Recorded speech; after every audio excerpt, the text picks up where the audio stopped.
Hi everyone! Welcome back sa ating channel. Today, pag-uusapan natin ang isang mahalaga pero madalas na hindi napapansin na parte ng paggawa ng masarap na kape. Ang paglilinis ng espresso grinder.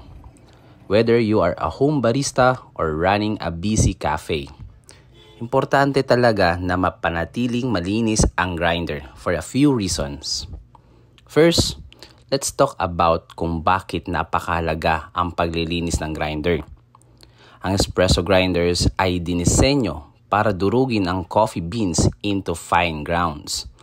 Sa paglipas ng panahon, nagkakaroon ng build-up ng coffee oils, dust, at mga fine particles sa loob ng grinder, lalo na sa burrs.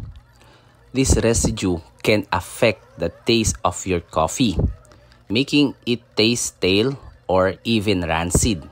At ayaw nating mangyari yan, di ba? Secondly, keeping your grinder clean ensures consistency sa lasa ng kape mo. Ang naipong residue ay pwedeng mag-cause ng uneven grinds, which means bawat tasa ng kape mo might taste different. For those of us na gusto ang kape natin just right every time, cleaning your grinder regularly helps maintain that perfect brew. Isa pang reason kung bakit kailangan linisin ang grinder ay para humaba ang buhay nito. Ang build-up ng oils and grinds can cause wear and tear sa grinder's components, especially sa burrs.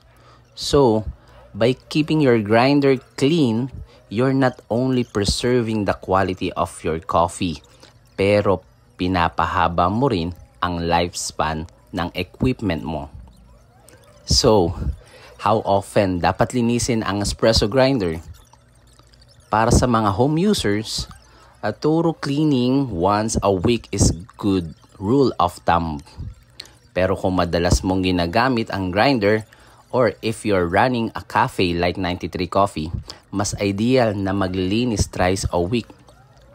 Regular maintenance can save you from deeper, more time-consuming cleanings in the long run. Keeping your espresso grinder clean is a simple yet effective para masigurong perfect ang lasa ng bawat tasa at para mapahaba ang buhay ng equipment mo.